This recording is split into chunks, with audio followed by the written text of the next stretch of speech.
여러분 안녕하세요. 저는 이제 40대에 접어든 여성입니다. 30대 중반까지만 해도 미혼인 친구들이 꽤 많은 편이었는데 그 시기에 부쩍 주변 지인들 결혼 소식을 자주 접하게 되었어요. 그리고 저보다 조금 일찍 결혼해서 제 짝 만나 재미있게 잘 사는 친구들 보면 나도 너무 늦지 않게 좋은 사람 만났으면 싶은 생각이 새록새록 생겨나고는 했죠.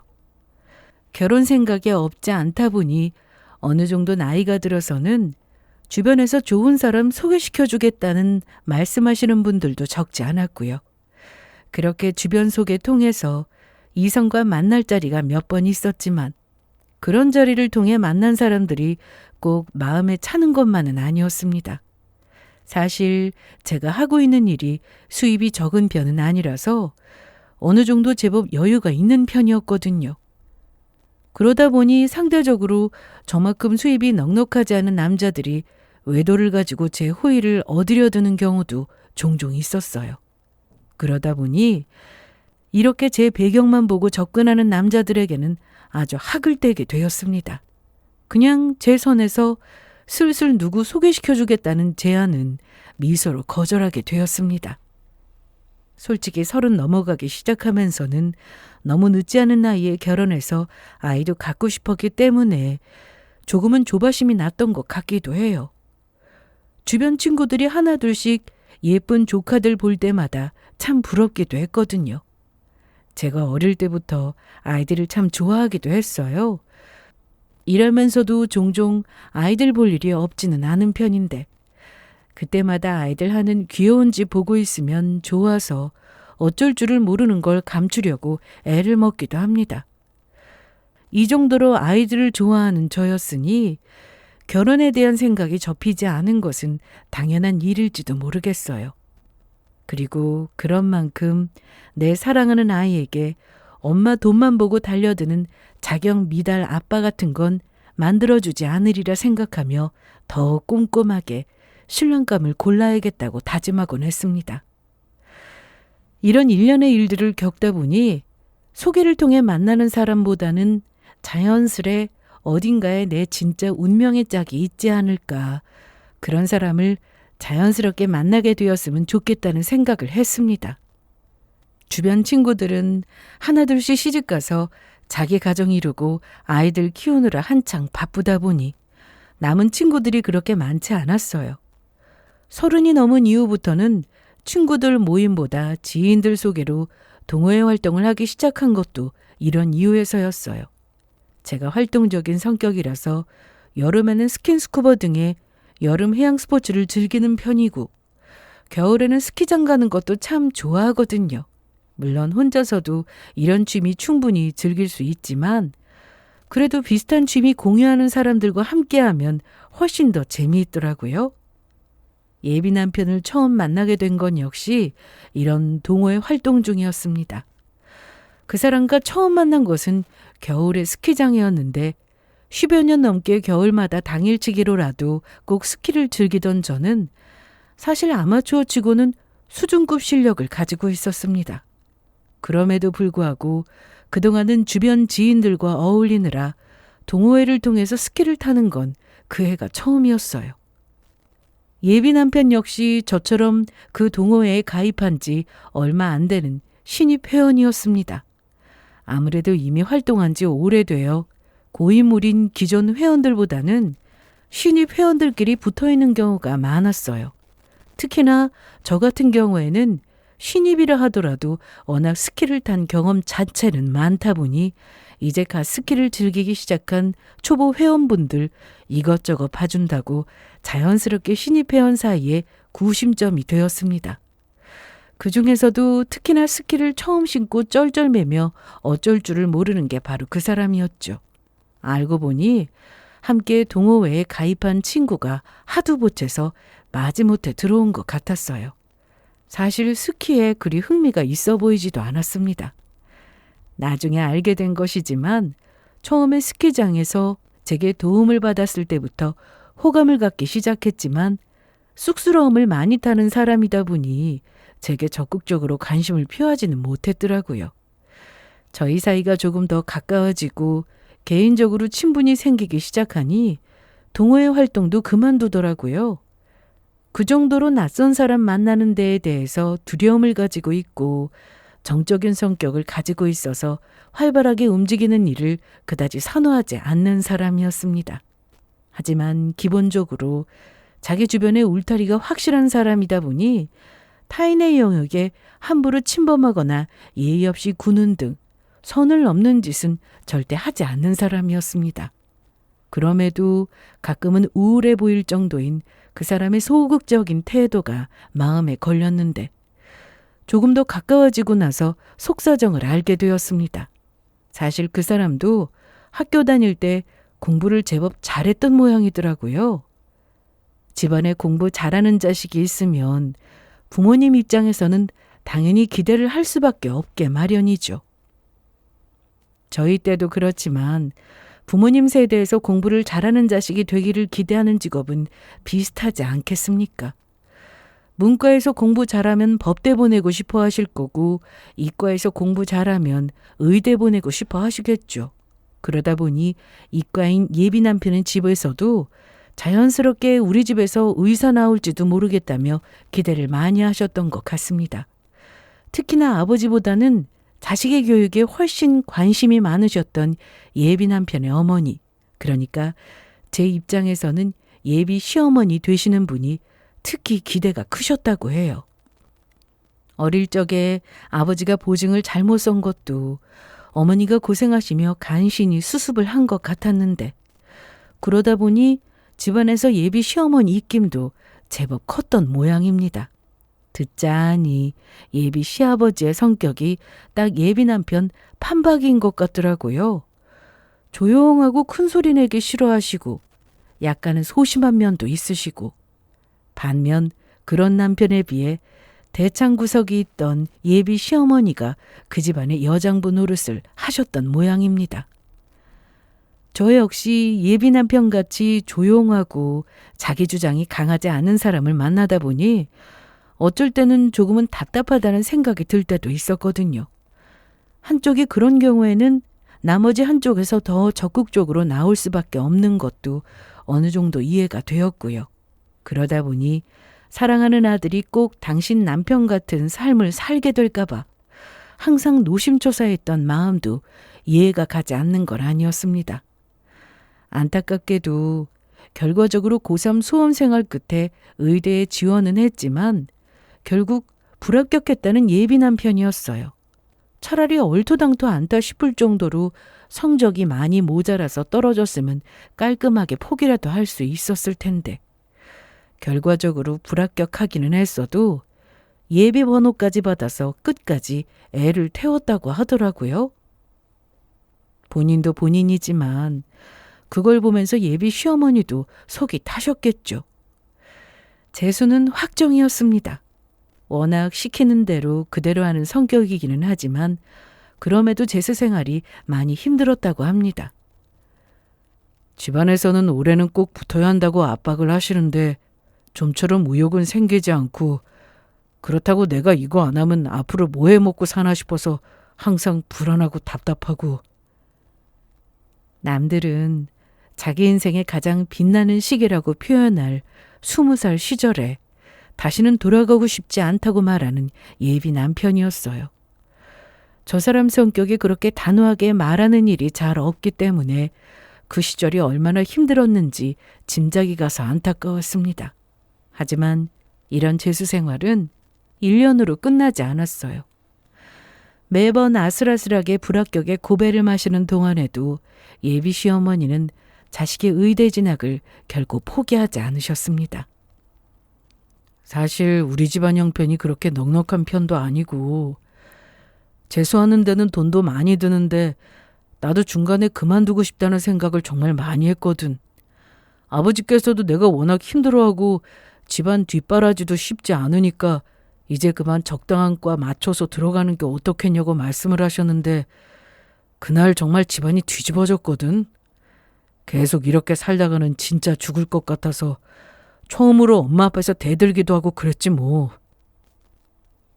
결국 난생 처음으로 아들이 당신 앞에서 무릎까지 꿇고 대성통곡을 하는 바람에 쓰린 마음을 안고 포기를 해야 했다는 예비 시어머니였습니다. 예비 시어머니도 참 딱하기도 했지만 제 입장에서는 예비 남편이 훨씬 더 안타까웠어요. 자기가 정말 그렇게나 의사가 되고 싶었던 것 같으면 또 모를까. 딱히 의사가 되고 싶다는 꿈을 가진 사람도 아니었는데 의대 보내겠다는 어머니 욕심에 휘둘려 허비한 세월이 무려 5년이었어요. 20살 그 좋은 나이에 20대 절반을 의대 가겠다고 그렇게 허송세월을 했으니 얼마나 안타까울 일입니까? 가뜩이나 소심하던 성격이 더 침울하게 바뀐 건 역시 그 영향이 적지 않았을 거라고 생각합니다. 예비 남편은 저 만날 때 항상 배려심이 넘치고 모든 것을 제 쪽에 맞춰주려는 게 몸에 배어있는 사람이었어요. 그 사람 천성이 다정하고 배려심이 넘치는 사람이어서 그랬던 것도 있겠지만 아무래도 집안 환경 영향을 벗어나기가 어려웠겠죠. 평생 자기 모친의 뜻을 거스르지 않고 묵묵히 따르던 사람이었던 데다가 결정적으로 그 5년에 힘겨웠던 재수 시절이 그 사람을 더더욱 위축되게 만들었을 거예요. 아무리 의사 되고 싶은 열망이 크지 않았던 사람이라 하더라도 그렇게 몇 년이나 수차례 낙방을 하면서 자존감도 많이 떨어졌을 테고요. 아니나 다를까 대학 시절에도 동기들과 그렇게 자연스럽게 어울리지는 못했던 모양이더라고요. 그래도 사회성 좋고 착한 몇몇 친구들이 동기라고 많이 챙겨준 것 같기는 하던데 끈끈한 대학 동기간으로까지 지내기는 어려웠을 테고요. 가뜩이나 정말 친하게 지내는 친구는 스키 동호회를 끌고 갔던 그 중학 시절부터의 동창 하나뿐인 사람이었을 테니 참 외로운 대학 생활을 했을 거라는 생각에 마음이 안 좋았습니다. 그래도 그 덕에 다른 데 한눈 안 팔고 열심히 공부해서 취업 잘했으니 다행이지 뭐. 남들보다 훨씬 뒤늦게 시작하게 되었으니 취업할 때만큼은 시간 허비가 정말 싫었다고 하더라고요. 대학생활 내내 다른 대학생들처럼 청춘 즐길 새도 없이 취업 준비에 몰두했고 대학 졸업반 때에 취업에 성공할 수 있었다고 합니다. 대기업까지는 아니라 하더라도 국내에서 탄탄하다고 인정받는 중견기업이었고 손에 꼽힐 정도의 고연봉까지는 아니었다 하더라도 사기업인 점을 고려한다면 정년이 어느 정도 보장되어 있는 내실 있는 기업이었습니다. 긴 수험 생활에 마음이 많이 다쳤던 사람이 취업하고 나서는 어느 정도 마음의 안정도 되찾은 것 같았고요. 그래도 대학 졸업해서 아직 20대 창창한 신입사원보다는 적응하기가 어려운 편이었지. 그때 내 나이가 딱 30이었으니까 사수들 입장에서도 나이 적지 않은 신입사원 대하기가 껄끄러우셨을 거야. 25에 대학 입학해서 군대까지 다녀왔으니 바로 취업을 했다 하더라도 다른 평균적인 신입사원들보다는 나이가 좀 있을 수밖에 없었어요. 아무래도 나이가 어린 후배보다는 대하기가 쉽지 않다는 얘기를 저도 들은 바가 있어서 가뜩이나 대학 생활도 외롭게 했을 사람이 직장에서 적응하는 것도 만만치 않았을 거라는 생각이 들어 마음이 찡했습니다. 어찌되었든 이제 어머니 그늘에서 조금은 벗어나 중견기업에서 성실하게 근무하며 번 돈 허투루 쓰지 않고 알뜰하게 차곡차곡 모으는 그 사람 모습이 참 건실해 보였습니다. 여전히 말수가 적고 소심한 부분이 있기는 했습니다만 세상에 완벽한 사람이 어디 있겠어요? 아직 젊은 나이에 괜한 허세로 허투루 돈 펑펑 쓰고 다니는 것보다야 저 사람처럼 건실한 면이 훨씬 낫다고 생각했습니다. 게다가 자기 고집이 센 사람이 아니다 보니 항상 제게 맞춰주는 점도 장점이라고 생각했어요. 비록 뭐 하고 싶은 게 있냐고 물어도 한 번을 시원하게 대답한 적이 없는 사람이라 하더라도 그 덕분에 내가 하고 싶은 대로 편하게 지낼 수 있었으니 성격이 다른 것이 곧 단점은 아니라고 생각하기도 했죠. 게다가 직장에서 제가 일이 제법 많은 편이었거든요. 그 사람은 사기업 다니는 사람이기는 했지만 상대적으로 회사 복지도 잘 되어 있는 편이었고 특별한 일이 있지 않은 이상은 퇴근도 거의 칼퇴근을 하는 편이었습니다. 잔업이나 추가 근무가 잦은 편인 저보다는 시간적으로도 안정적인 편이었거든요. 당연하다는 듯이 모든 스케줄을 제 쪽으로 맞춰주는 사람이었습니다. 그런 그 사람의 태도가 참 편안하게 느껴졌고 같이 지내기에 참 좋은 성격이라고 생각하기에 마음에 들 수밖에 없었습니다. 단 한 가지 마음에 걸리는 점은 저렇게 순한 사람을 몇 년을 들들 볶을 정도로 드센 면이 없지 않은 예비 시어머니 때문이었는데요. 자기가 생각하기에도 예비 며느리 될 사람 입장에서 예비 시어머니가 저렇게 고집이 세고 굽히지 않는 사람이라는 게 꺼려질 거라는 생각이 들었던지 연애 초반에는 자기 어머니에 대한 이야기도 좀처럼 잘 하지 않는 예비 남편이었어요. 어찌되었든 그렇게 지난 세월 자기 모친 때문에 힘들었던 점을 어느 정도 제게 토로한 예비 남편이었지만 꼭 이런 말로 마무리하는 걸 잊지 않는 사람이었습니다. 그래도 요즘에는 확실히 덜 하셔.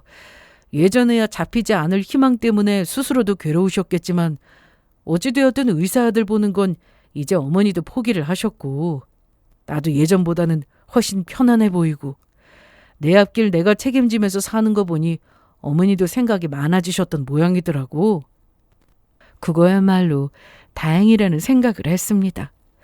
장차 그 집안의 며느리가 될 저로서도 다행스러운 이야기였지만 아들인 예비 남편 입장에서도 다행스러운 일이죠.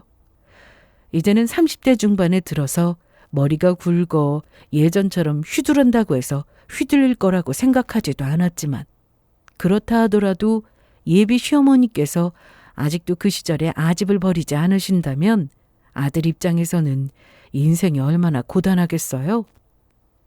아이, 지금은 안 그러셔. 우리 엄마도 그때는 젊으셨으니까 그럴 에너지라도 있으셨지. 이제는 다 큰 인생 아들 일일이 관여하는 거 자기도 지친다고 하시면서 내버려 두시거든. 처음에 예비 시어머니에 관련한 이야기를 들었을 때 걱정스럽기는 했지만 예비 남편이 저렇게까지 이야기를 하기도 하고 예비 남편 못지않게 예비 시어머니 그동안 겪은 바로 여러 가지 생각이 많으셨을 테니 그럴 법도 하다 싶어 어느 정도 마음을 놓았습니다. 그날 역시 평소와 다름없이 제가 가고 싶었던 새로 생긴 카페에서 예비 남편과 데이트를 하고 있었어요. 평소에 밖에 나와 있을 시간은 아니었는데 우연치 않게 낮 시간에 시간이 나서 즉흥적인 마음으로 예비 남편에게 연락을 했더니 바쁠 시기가 아니라서 월차 쓰는 게 부담스럽지 않다며 제 기분을 맞춰준 예비 남편이었습니다. 평일 낮 시간에 좀처럼 내게 어려운 여유를 내고 예비 남편과 함께 앉아 향긋한 차 마시고 있자니 참 기분이 좋았어요. 그렇게 내 기분 잘 맞춰줄 사람이 또 있을까 싶어 저 사람과 진지하게 결혼을 고려하며 만나기를 잘했다는 생각이 드는 순간이었습니다. 그때였습니다. 어머, 정우! 얘가 이 시간에 웬일로 여길 있어? 엄마! 예비 남편 입에서 당황한 말투로 엄마라는 단어가 나오자마자 저도 모르게 화들짝 놀라 그 자리에 벌떡 일어나서는 90도로 허리부터 굽혔습니다. 안녕하세요, 어머님.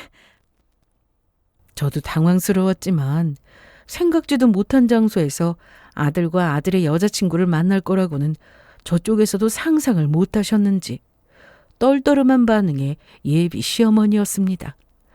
갑자기 맞닥뜨린 상황에 예비 시어머니 역시 반사적으로 저를 위아래로 쳐다보며 인사를 받으셨습니다. 이 아가씨로구나.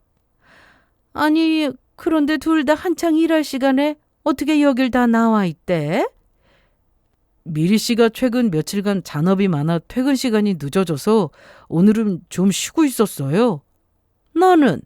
저도 미리 씨랑 같이 시간 보내고 싶어서 오늘은 월차 썼고요. 한창 일할 시간에 저랑 어울리겠다고 월차 썼다는 말 듣는 순간 예비 시어머니 눈빛이 날카로워지는 것을 눈치챘습니다. 저도 모르게 뜨끔했어요. 그동안 저 사람이 워낙 저에게 맞춰주어서 그걸 좋다고만 생각했는데 예비 시어머니 입장에서는 마냥 아들이 예비 며느리에게만 맞춰주는 것 같으면 제가 마냥 마음에 들 것 같지 않아서 괜히 찔리기도 하더라고요. 분명히 말씀드리지만 저는 낮 시간에 조금 쉬게 되었다고 예비 남편에게 얘기했을 뿐이지 쉬게 됐으니까 나랑 놀아달라고 연차를 쓰라느니 그런 억지 부린 건 아니었어요. 분명 예비 남편의 결정이었고 선택이었음에도 불구하고 처음 만나는 예비 시어머니 앞에서는 저도 모르게 긴장을 하게 되더라고요. 그도 그럴 것이 처음 만나는 예비 시어머니 인상이 그리 호락호락해 보이지 않았습니다. 그동안 예비 남편에게 들었던 말들 때문에 제 상상 속에서도 이미지가 제법 센 편이었는데 하고 계신 스타일이나 화장도 인상을 강하게 보이게 하는 것이 예비 남편이 했던 설명과는 다르게 여전히 만만해 보이지 않았습니다. 그래? 무슨 일을 하길래 찬업이 그렇게 많고 지금 같은 평일 낮 시간대에 시간을 다 낼 수 있으려나 모르겠네? 지금 저는 병원에서 일하고 있어요. 그런 제 말에 예비 시어머니 표정이 더 굳는 것 같았지만 제가 생각하기에 딱히 뭔가 말실수를 한 것 같지 않은데 왜 그러시나 싶어 속으로 긴장된 마음이 감춰지지 않았습니다. 예비 남편 역시 갑작스럽게 예비 시어머니를 만나고 제가 많이 긴장한 걸 눈치챘는지 어색하게 분위기를 수습해보려 시도했습니다. 어머니께서는 여기 어쩐 일이세요? 개 모임이 있어서 들렀다가 나가려는 길에 왠지 익숙한 뒤통수가 보여서 왔더니 너잖아. 이럴 줄 알았으면 엄마 친구들 가기 전에 우리 아들 얼굴이라도 한번 보여주는 거였는데. 다음에 다 같이 인사드리면 되죠. 뭐 좋은 소식 생길 텐데 만나뵐 일 조만간 생기지 않겠어요? 자연스럽게 저의 결혼 의사를 숨기지 않은 예비 남편이었습니다. 예비 남편이 최근에 집안에 결혼하고 싶은 사람이 있다고 조만간 소개시켜드리겠다고 얘기를 드렸다는 말은 이미 들어 알고 있었어요. 저희 두 사람 만나기 시작한 지 이제 6개월이라서 저는 조금 이르다고 말하기는 했는데 그 사람은 이제 저희 두 사람 모두 30대 중반에 들어섰으니 그렇게 이르지는 않지 않냐며 은근히 결혼에 대한 압박이 들어오기도 했습니다. 저는 그래도 계절은 다 겪어보아야 사람 제대로 알 수 있는 거 아니냐고 생각하는 편이었거든요. 그렇기는 해도 예비 남편 말도 아주 일리가 없는 건 아니고 더군다나 항상 제게 배려하며 맞춰주는 예비 남편과 결혼해도 괜찮겠다고 마음이 넘어가던 차였기 때문에 조금 이르다고 말하면서도 그 사람을 그리 타박하지는 않았습니다. 예상과는 다르게 갑작스럽게 예비 시어머니를 만나게 되기는 했지만 어찌되었든 결혼 이야기가 아주 오가지 않고 있는 상황도 아니었고 당장은 아니라 하더라도 조만간 맞닥뜨릴 상황이라고 생각했기 때문에 좋게 생각하려고 노력했어요. 어머니, 저희가 조만간 정식으로 다시 찾아뵙고 제대로 인사드릴게요. 만나 뵙게 되어 정말 감사했습니다. 제 딴에는 최고로 예의를 갖춰 그렇게 이야기를 했어요. 그래요. 조만간 또 봐요. 급한 일이 있으신지 차 한 잔 같이 할 여유도 없이 급히 떠나는 예비 시어머니가 나가시고 나서야 그만 긴장이 풀려 자리에 주저앉았습니다. 자기 괜찮아? 놀랐지? 그래도 우리 어머니가 자기 아주 마음에 들지 않는 건 아닌가 봐. 우리 어머니가 워낙 호불호가 강해서 싫으면 싫다고 표정에 다 드러나시는 분이시거든. 제가 생각하기에는 딱히 저 마음에 들어하는 것 같지도 않은데 그렇게 설명하는 예비 남편 말에 또 그런가 싶기도 하고 하더라고요. 어찌되었든 예비 시어머니 입장에서도 갑작스런 일이었으니까요. 어쨌든 이렇게라도 얼굴을 뵙게 되었으니 조만간 제대로 인사 자리를 마련하자고 그렇게 예비 남편과 이야기를 마쳤습니다. 그리고 다음 날 또 정신없이 바쁘게 일하고 있는데 전화기가 우웅웅 울렸어요. 처음에는 워낙 바쁘기도 하고 모르는 번호로 연락이 와서 그럴 정신이 없어 받지를 못했는데 같은 번호로 3번이나 연락이 오기 시작하니 전화를 받지 않을 수가 없었습니다. 나 지금 그쪽 병원 앞인데 좀 나와요? 받자마자 통성명도 없이 대뜸 하는 말이었지만 금방 정황 파악은 되었습니다. 당장 어제 들었던 예비 시어머니의 카랑카랑한 목소리가 떠올랐거든요. 물론 그 태도가 무례하기 짝이 없었지만 말입니다. 저 어머님 죄송한데 제가 지금 근무 중이라서요. 어른이 여기까지 와서 기다리고 있는데 그럼 마냥 기다리란 소리야? 찬바람이 쌩쌩 부는 예비 시어머니 목소리는 당연히 제가 해야 할 바를 하지 않았다는 듯한 괘씸함이 잔뜩 묻어 있었습니다. 저로서는 어처구니가 없을 수밖에 없었어요. 어제 저 처음 보셨을 때 두 팔 벌려 환영하는 기색은 아니기는 했으나 그래도 자기 아들 앞에서는 별말 없이 헤어졌고 예비 남편 역시 저를 그리 나쁘게 보지 않았다 아는 것 같다고 얘기해서 그런 줄로만 알고 있었습니다. 그런데 모르는 번호로 대뜸 연락 와서는 일방적으로 멋대로 나오라고 이 고집을 피우고 있다니 애초에 제 연락처는 어떻게 알고 연락을 했으며 저 일하는 곳은 어떻게 알아서 여기까지 쳐들어와서 나오라 마라 명령을 하시는 건지 불쾌할 수밖에 없었습니다. 예비 남편이 예비 시어머니한테 항상 기가 죽어 산다고는 하나 저한테 얘기도 하지 않고 연락처부터 넘기는 개념 없는 짓을 할 사람은 아니었어요. 이 정도로 경우 없이 나오시는 분이 제가 당장 나가지 않았다가는 저 일하고 있는 병원으로 쳐들어오는 것도 무리는 아닐 거라는 생각이 들었습니다. 정말 바쁜 와중이었지만 할 수 없이 예비 시어머니가 일은 제가 근무하는 병원 앞 카페로 나갈 수밖에 없었어요. 어른이 부르시는데 째깍 나올 생각은 안 하고 따박따박 말대꾸부터 하는 버르장머리는 어디서 배웠대? 사람 앉기도 전에 모멸찬 한마디로 시작하는 예비 시어머니였어요.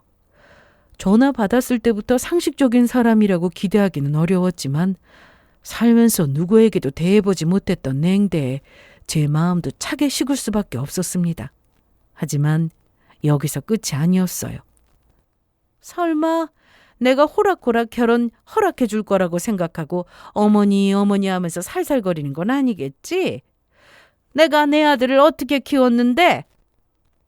저는 저런 소리 막장 드라마에 나오는 재벌 시어머니나 하는 소리인 줄 알았는데 저 집안에 별거 없다는 거 뻔히 알고 있는데 마치 재벌가 자제에게 돈만 보고 달려든 여자 취급하면서 저를 깎아내리는 태도에 화도 났지만 어처구니 없는 기분이 더 컸습니다. 내가 너같이 별 볼 일 없는 것한테 주려고 우리 아들 그렇게 개고생하고 키운 줄 알아? 너 지금 걔가 일반 회사 다니니까 너 같은 거하고도 어울릴 법하다고 착각하는지 모르겠지만 걔가 원래 다른 데서 썩고 있을 애가 아니라고. 걔가 지금이야 피치 못해서 그런 회사 다니고 있어도 어릴 때부터 수제 소리 들으면서 의대까지 준비했던 애야. 그런데 내 아들한테 간호사라니 수준에 안 맞아도 이 정도로 안 맞을 수가 있나? 네가 우리 아들의 수준에 가당키나 한 것 같아? 어디서 언감생심 의대 준비생이었던 우리 아들을 넘보고 있어? 누가 들으면 천호의 거렁뱅이인 제가 재단 이사장 아들인 앞날 창창한 의사 선생님을 꼬여내기라도 한 것처럼 들리지 않으십니까? 그 여자 입에서 나오는 말 한마디에 한마디가 기가 차기 짝이 없었어요. 의대생도 아니고 의대 준비생이라는 듣도 보도 못한 희한한 단어는 또 뭐랍니까? 정말 의사 아들 둔 어머니라 하더라도 아들이 만나는 상대한테 저 따위로 나오지는 못할 거라는 생각이 들자 눈앞에서 바락바락 악을 쓰고 있는 여자가 두려워 보이기는커녕 그저 우스워 보일 뿐이었습니다. 말씀이 지나치시네요. 지금 여기 와서 저한테 이러시는 거 정호 씨는 알고 있나요? 내 아들은 내가 하는 말이라면 파트로 매주를 쓴다고 해도 믿는 애야. 지금 너하고 만나주고 있으니까 뭐라도 된 것 같아? 건방지게. 나오는 말마다 가관이었습니다. 의사 어머니한테 이따위 소리를 들어도 가만히 넘겨주지 않을 판에 십몇 년 전에 의대 가겠다고 오수한 저 여자 말대로 의사 준비생이었다는 아들 유세 떨면서 남의 집 귀한 딸 잡는 여자를 미쳤다고 생각하지 누가 정상이라고 생각하겠습니까? 애초에 저런 질 떨어진 여자하고 더 대화 섞고 싶지도 않았고요. 더는 잘 보일 이유도 없으니 냉정하게 그 자리 박차고 일어서며 저도 차갑게 내뱉었습니다. 그렇게 마음에 들지 않으시면 여기 와서 이렇게 무리한 소리 하시기 전에 아드님이랑 먼저 합의를 보지 그러셨어요. 저는 더 할 얘기 없으니까 다시는 무리하게 저한테 연락하거나 앞으로 찾아오지 마세요. 저도 저 이런 식으로 대하는 사람하고 상종하고 싶지 않으니까요. 뭐야? 자기가 한짓거리는 생각도 하지 않고 바른 말하는 제 소리에 잡아먹을 듯 눈을 치켜뜨는 여자였으나 자기가 뭘 어쩐대요? 저기서 더 나섰다간 저도 그대로 경찰에 신고할 생각이었습니다. 그 자리를 박차고 일어나자마자 곧장 예비 남편에게 전화를 해서 갑작스럽게 찾아온 예비 시모가 저한테 어떤 폭언을 퍼부었는지 낱낱이 전했습니다. 얼마 지나지 않아 얼굴이 허옇게 질린 예비 남편이 제 직장까지 쫓아왔어요. 이거 정호 씨도 알고 있었어? 아니야, 그럴 리가 있나? 나는 몰랐어. 그런데 당신 어머니가 어떻게 내 전화번호에 직장까지 알고 여기까지 나타나서 이렇게 행패를 부리셔? 그게 아무래도 어머니가 내 휴대폰을 열어보신 모양인데. 쩔쩔매는 꼴로 보아 그 여자가 이렇게 선을 넘는 것이 이번이 처음도 아닌 기색이었습니다. 그럼 지금까지 우리가 휴대전화로 이야기 나눈 거 제멋대로 다 열어보셨다는 소리 아니야? 그게 당신 혼자 사생활이야? 내 사생활이기도 한데 그걸 지금껏 그대로 가만히 내버려 두기만 했단 말이야? 아니, 나도 그러지 마시라고 하기는 했는데 엄마가 돼서 아들 어떻게 지내는지 알아보지도 못하냐면서 워낙 화를 내셔서. 당연히 해야 할 요구에 제 목소리도 내지 못하는 꼴을 보고 그저 한심스럽게 그지없었습니다. 그저 제가 하자고 할 때 별말 없이 따르던 것에서는 그게 배려심인 줄 알았는데 제 어머니의 폐악에도 잘못된 것을 끊을 줄 모르는 모습에서 그저 굴종하고 살았을 뿐이구나 생각하니 내가 사람을 잘못 봐도 제대로 잘못 봤다 싶어 뒷목이 지끈했어요. 그래서 앞으로 저걸 그냥 가만히 둘 거야?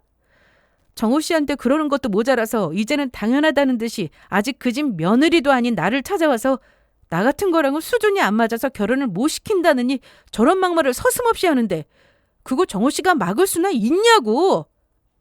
아니 그게 솔직히 일이 이렇게 되었을 때 저 사람이 자신 있게 무슨 일이 있어도 제 모친에게서 나 지켜주겠다고 그렇게 말해줄 거란 기대까지는 안 했어요.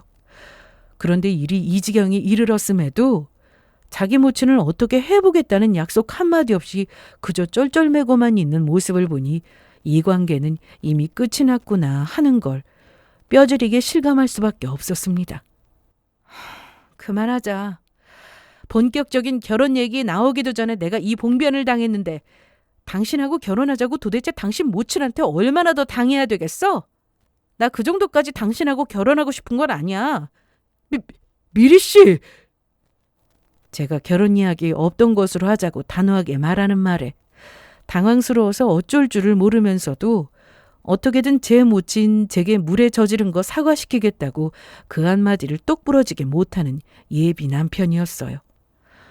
더 볼 것도 없었습니다. 그 이후로 이렇게 끝낼 수는 없지 않냐며 세상 불쌍한 표정을 지으며 예비 남편이 몇 번 더 찾아왔지만 한 번 돌아선 제 마음은 변하지 않았습니다. 그 모습도 도리가 없다 싶었는지 돌아선 그날 이후로는 더는 찾아오지 않았고 저는 그렇게 씁쓸한 마음으로 그 사람과 정리를 했어요. 상대에 대한 실망에 마음은 쓰렸으나 그래도 할 일은 많았습니다. 여러모로 이별에만 한눈 팔고 있을 상황도 아니었기에 성실하게 하루하루를 살아갔어요. 그렇게 1-2달쯤 지났을까. 헛헛했던 마음도 어느 정도 가시고 일상을 되찾아 그날도 열심히 근무 중에 있었습니다. 다음 환자분 들어오세요. 아이고, 선생님, 안녕하세요. 콧노래를 있는 대로 부르며 진료도 전에 애교 섞인 목소리로 인사하며 들어오던 여자가 맞은편에 앉은 저를 보고 그대로 얼굴이 싹 굳어버렸습니다. 아니는 네가 여기를 어떻게... 당황하기는 저도 마찬가지였어요. 단 하나도 좋은 기억으로 남아있지를 않은 내 평생 두 번 다시 볼 일 없을 줄 알았던 그 낯짝을 그것도 제 일터에서 맞닥뜨리게 될 줄이야. 제가 무슨 수로 알았겠습니까? 내 병원에 그럼 내가 앉아있지 남의 병원에 찾아온 사람이 그게 할 소린가요? 당황했으나 이내 평정심을 되찾은 제가 차갑게 내뱉었습니다. 그럴 만도요. 더는 제게 조금의 가치도 없는 인간이었습니다. 네, 제 앞에 살랑거리며 환자라고 찾아 들어온 여자는 제 잘난 의대준비생 아들에게 저 같은 것 절대 옆에 둘 수 없다 그 난동을 피웠던 그 예비 시모였던 겁니다. 사람 인연이라는 게 참 희한하죠? 제 진짜 직업도 모르고 사람을 그렇게 면전에서 있는 대로 무시하던 저 무례한 여자가 이런 꼴을 당하리라고 상상이나 했겠습니까? 아니 분명히 개인 병원 간호사로 일한다고 그랬는데? 이제 와서 그게 뭐가 중요하죠? 내가 의사면 앞에서 살살거리고 간호사면 당신 그 대단한 의사 준비생 아들한테서 떼어내려고 사람을 있는 대로 짓밟고 그래도 된답니까? 당황해 어쩔 줄 모르는 그 여자의 맞은편에서 저는 당당하게 의사 가운을 입고 환자를 맞이하던 중이었습니다. 제 앞에 고급스러운 명패에는 원장이라는 직함이 떡하니 적혀 있었죠.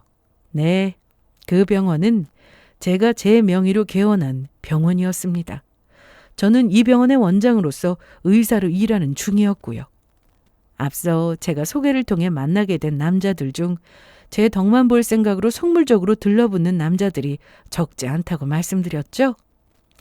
소개해 주신 분이 저와 비슷한 조건의 남자들을 소개해 주신 경우도 있었으나 자기들 보기에 사람 괜찮아 보인다고 한참 저와 조건 떨어지는 남자들을 찍어 붙인 일도 있었어요. 자기들 보기에는 평소에는 어울리지도 못할 의사와 만나게 되었으니 팔자 좋게 의사 마누라한테 기생해 먹고 살려고 혈안이 된 못 볼 꼴을 보게 되기도 했습니다. 제가 처음 만나는 사람들에게 선뜻 제 의사라는 직업을 대놓고 얘기 못하게 된 이유이기도 했어요.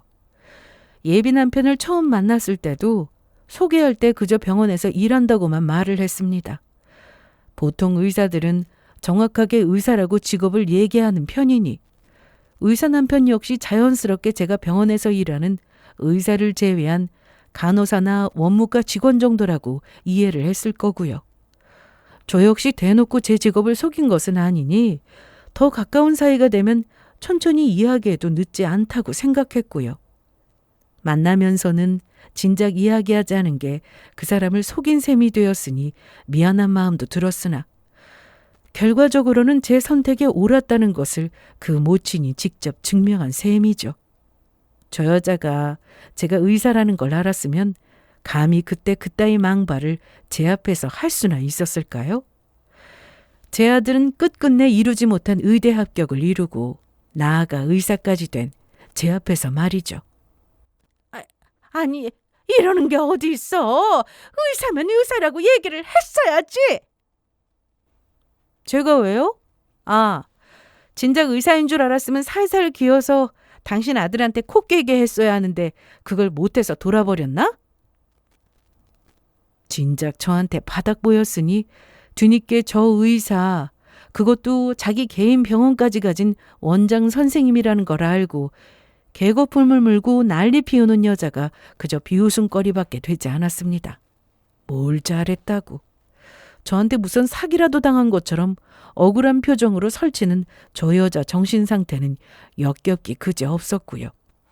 내가 환자는 안 가려도 사람 아닌 것 진료는 안 봅니다. 여기 동물병원 아니니까 진료방해 말고 그만 나가세요. 이러는 게 어디 있어. 어떻게 그렇게 중요한 걸 속일 수가 있어. 여기 이 사람 좀 내보내 주시겠어요? 온 환자들이 다 미친 여자라도 된 것처럼 이상하게 쳐다보는데도 팔자에도 없던 의사 며느리 제 발로 뻥 걷어찼다는 생각에 그만 미쳐버린 건지 끌려가는 와중에도 바락바락 악을 쓰며 추태를 부리는 여자였어요. 이럴 순 없어. 이러는 게 어디 있어. 영업방해로 경찰서 끌려가기 전에 나가요. 의사라는 거 알자마자 속물티를 이렇게 내나. 죄엄이 치마폭에 쌓인 모자란 놈 진작에 버리길 잘했지. 나야말로 진짜 수준에 안 맞아서 댁아들 갖다 버린 거니까 추태 그만 부리고 나가야 좀. 결국 경찰 부른다는 으름장에 밖으로 쫓겨나간 여자였어요. 쥐가 뭐가 억울하다고 원망스러운 눈초리로 날 쳐다보는데 진짜 토할 뻔했어요. 납작 엎드려 빌어도 모자랄 판에 저 따위 태도는 다 뭐랍니까? 그리고 이틀 후에 무려 저 여자가 자기 귀한 의대 준비생 아들까지 끌고 내 병원으로 기어이 함께 기어왔을 때는 코미디언도 이렇게 나를 웃길 수가 있을까 싶을 정도였습니다. 아이고 선생님, 우리 애가 워낙 말수가 없어서 내가 우리 선생님 이렇게 훌륭하신 분인 걸 진작에 알았으면 감히 그런 짓은 하지도 못했을 텐데 미안해요 선생님. 내가 늙어서 뭘 잘 몰라. 젊은 사람들 좋아서 만나는데 늙은이가 끼어들어서 방해하고 그러면 안 되는 건데. 너 뭐라고 말 좀 해봐. 오랜만에 만나서 쑥스러워서 그래? 그 추한 꼴을 다 보여놓고 말 몇 마디 하면 이 상황을 돌이킬 수 있을 거라 믿는 저 여자 무식한도 참 대단했지만 내 모친이라는 작자 미친 짓거리 막아낼 수 있냐고 묻던 내 물음에 제대로 대답도 못하던 놈이 제 어미손에 여기까지 끌려온 것도 참 대단하다 싶었습니다. 너도 참 대단하다. 여길 네 발로 오고 싶니? 그게 나도 그러고 싶지는 않았는데 어머니가 하도 오자고 그러셔서. 얘가 뭐라는 거야? 제대로 해볼 마음이 있는 거야 얘가? 이봐야 아줌마, 정신 차려요. 내가 미쳤다고 저 모자란 걸 다시 받아주겠어? 너도 참 웃기는 놈이다. 너 여기 목줄 매달려서 강제로 끌려왔니? 너 반토막밖에 안 되는 저 미친 여자 하나를 못 이겨서 염치도 없이 내 병원까지 기어와? 아이고 선생님, 그런 거 아니에요. 우리는 진짜 사과하려고 우리 사이에 오해가 많은 것 같아서 그거 풀려고. 오해는 무슨 오해? 그쪽 인성 바닥인 거 아주 잘 겪었고 그거 알면서도 멍청하게 휘둘리는 그쪽 아들 가치가 없어서 버린 것뿐이니까 그만 가세요. 다 참 웃기지도 않아서. 나이가 한두 개야? 몇 년 있으면 40줄이라는 놈이 지 엄마 정신 나간 짓거리 하나를 못 막아서. 야, 넌 결혼할 생각 말고 평생 혼자 살아. 남의 집 귀한 딸 저런 정신 나간 여자한테 기빨려서 팔자 망칠 생각하지 말고. 어차피 더 모자라서 네 엄마가 네 마누라 다 죽도록 잡아도 찍소리도 못할 거잖아. 틀린 것 하나 없는 제 말에 그래도 수치스러운 줄은 아는지 낯짝이 터질 듯 시뻘겋게 달아오른 예비 남편이었습니다. 그러니까 어머니 오지 말자니까. 넌 입 다물고 내가 시키는 대로나 해. 네 인생에 이런 기회가 또 올 것 같아? 당사자 앞에서 말도 못 가리는 꼴을 보니 어지간히 의사 며느리에 대한 욕망에 애가 달았나 본데 누가 저 더러운 여자 며느리 해준답니까? 진짜 끝까지 주제를 모르네. 내가 여태 저 모자란 것 때문에 만나는 사람도 없을 줄 알았나 봐? 나 지금 의사 만나요. 나랑 같은 의사. 당신 의대 준비생 아들 같은 내 수준에 덜 떨어진 놈이 아니라 딱 나랑 같은 의사. 아니, 안 되는데. 안 되긴 뭐가 안 돼. 장사거리도 안 되는 모자람 아들놈 장사하려는 멍청한 짓거리 고만하고 제발 좀 나가라고. 진짜 경찰 불러? 아이고 선생님, 제가 진짜 잘못했습니다. 그래도 우리 애랑 좋아서 만난 거잖아요. 내가 앞으로 우리 선생님 하늘처럼 떠받들고 살 테니까 제발 다시 한 번만 기회를 주세요. 우리 애도 얼마나 힘들어했는데. 대개 애가 힘든 건 어미를 잘못 만나 그런 거고 그런 어미한테 전화해 먹도록 벗어날 생각도 못하는 거니 아쉬울 일도 아닙니다. 너, 네 엄마 데리고 안 나가? 내가 파혼하잘 때 그렇게 쉽게 물러나던 놈이 나 의사라니까 너도 아쉽냐? 시커먼 놈이 염치도 없이 지 엄마 손에 끌려오는 꼴 좀 봐. 추잡스러워서 진짜. 이 정도로 시끄러워지니 결국 진료실 밖까지 소리가 나갈 수밖에 없고 의사한테 미쳐서 남의 업장에서 추태란 추태는 있는 대로 부리는 여자 꼴에 다들 혀를 찼습니다. 가뜩이나 남 눈치 어지간히 보는 놈이 그건 못 견디겠는지 결국 힘으로 억지로 제 엄마 끌고 나갔어요. 아니 잠깐만 한 번만 봐주세요 선생님. 아우 너 이거 안 나? 제발 좀 가요 제발 좀.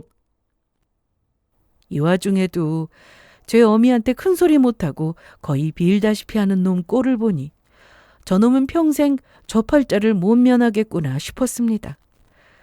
사실 그게 저놈이 겪을 가장 큰 형벌이 아닐까 싶어요. 쉬쉬해봤자 소문이라는 건 발이 달려있으니 얼굴까지 다 까고 추태부린 여자 사연은 주변에서는 모르는 사람 없을 겁니다.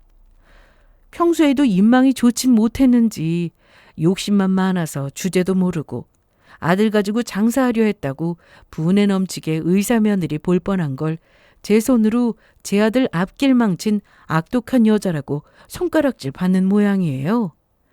남자라고 다를 것도 없죠. 요새 여자들이 제 엄마 말에 꼼짝도 못하는 남자를 얼마나 한심해하는데 그중에서도 최악 중에 최악인 놈 누가 같이 살아주려고 하겠어요? 저 덜 떨어진 놈이랑 잘못 엮였다간 미친 시모한테 팔자 다 망치게 생겼는데 여자들이 알아서 피해주는 모양이었습니다.